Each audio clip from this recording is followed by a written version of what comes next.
Sorry, I got to read it. Bear with me. It's a Wonderful Life, and one of my favorite movies is called It's a Wonderful Life. I think you've all seen it. In the 1946 Christmas film, George Bailey, played ably by Jimmy Stewart, falls into a hole, the sort of hole that John spoke about in his homily last week. It was not a hole of his own making, but still, George Bailey was ashamed. He was scared, he was panicking, and despairing greatly, George considered taking his own life. But George prays, and God intervenes. God sent an angel who, on the surface, seemed quite hapless, called Clarence, to help George. But Clarence was not hapless. Clarence showed George what Bedford Falls would be like if he, George, had never existed. The vision that George sees is grim and nightmarish. Bedford Falls without George is a rough and a seedy small town, controlled by the greedy Mr. Potter, played by Lionel Barrymore. Through this vision, Clarence shows George, and George comes to appreciate, that he is part of a rich but very fragile fabric in Bedford Falls, and without George playing his part, countless lives would have been diminished. The movie is quite dramatic. It addresses some fairly grown-up issues. Nonetheless, under the direction of Frank Capra, it has bewitched and charmed generations of Americans. The movie is an American classic and is ubiquitous at Christmas time. I'd like you to imagine with me what our community would be like without the presence of the Emmanuel Episcopal Church. As we move into another year with a new rector, with a revitalized worship space, and soon a new organ, I hope that you will appreciate this place for what it is, something truly special, a place to be cherished, loved, and nourished and nurtured. I've never been part of anything like Emmanuel. The people here, the culture seems to be at Emmanuel that we are grateful for each other's gifts, and our gratitude is expressed freely, and we shore up each other's weaknesses. It's a beautiful culture. This church is built around our own shared and inclusive Christian beliefs and our worship of God. I've met many parishioners at Emmanuel who wouldn't have stayed in this area if they hadn't been part of this church. I count myself in that group. Perhaps you are one of those people as well. Throughout this year, and it's been a unique year, notwithstanding difficulties that we have encountered, our worship services on Sunday morning have been extraordinary, I think. Energy and spirituality have filled our beautifully remodeled worship space over and over again. The church is no less active during the week. I hope that everyone will come to appreciate the level of activity here between Sundays. I commend it to you. In particular, the Wednesday morning healing services and the Tuesday and Thursday morning Episcopal Day School chapel services are open to all parishioners, and you should experience those services at least once if you haven't already. Once you experience them, I think you'll come back. It was so wonderful this year to have Robert Davenport with us and to be introduced to his theology, his style of worship, and his quirky sense of humor. Our internal ministries, I'm thinking of music, youth, pastoral care, and fellowship, but there are others, are all thriving, notwithstanding this year of change. Randy, Homer, and Paul have inspired us all year long, and we've been supported by our wonderful staff, Lori, Marie, Sue, Mariana, Bob, and Esther. This year, we bid a fond farewell to Sam Walker, who I'm going to talk about even though he's here in the room. Sam's returning to Emmanuel, and this congregation's demonstrated appetite for reconciliation were inspiring. It inspired me. I think it inspired many people. Sam's critical role to this congregation, together with Randy, during the period after John Tampa left and before we had an interim rector, was also a second small miracle.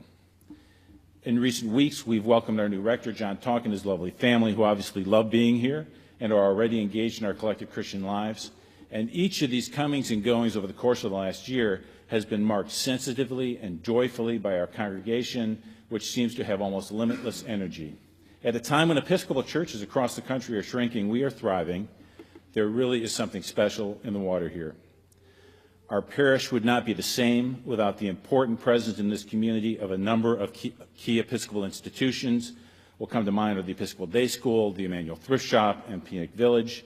Sustained investments of time, talent, and treasure in these institutions by this congregation and others over many generations have resulted in a permanent constellation of Episcopal institutions that enrich our lives and our community immeasurably We are blessed to be at the center of this constellation.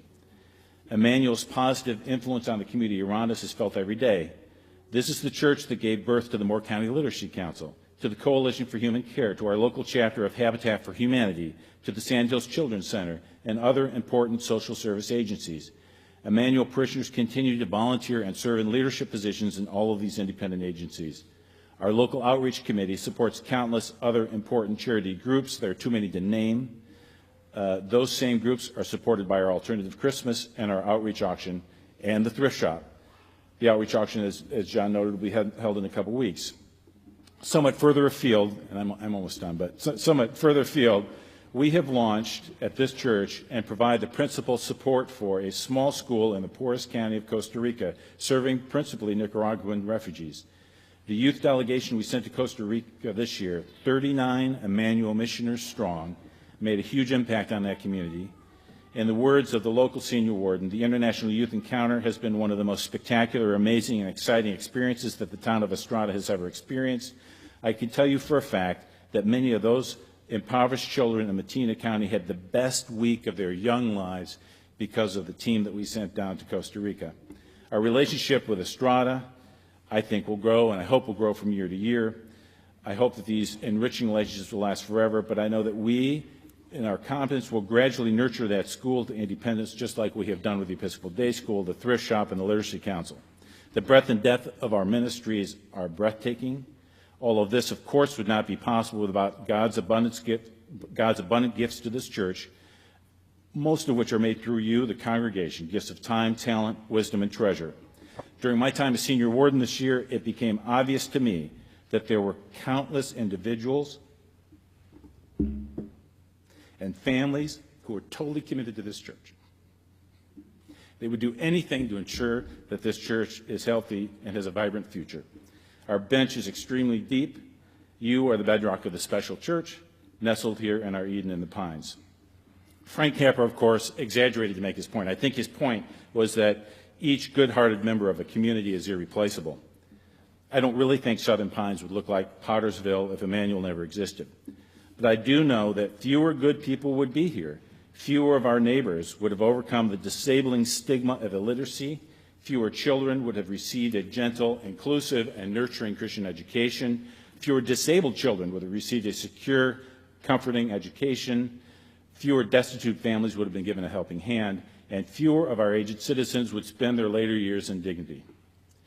When you receive your pledge card in the mail this week, I hope you will consider the specialness of this church, that you will talk it over with your family and other parishioners, that you will consider your own spiritual needs to return to God, part of what is God's, and that you will join Helen and me as tithers to this church.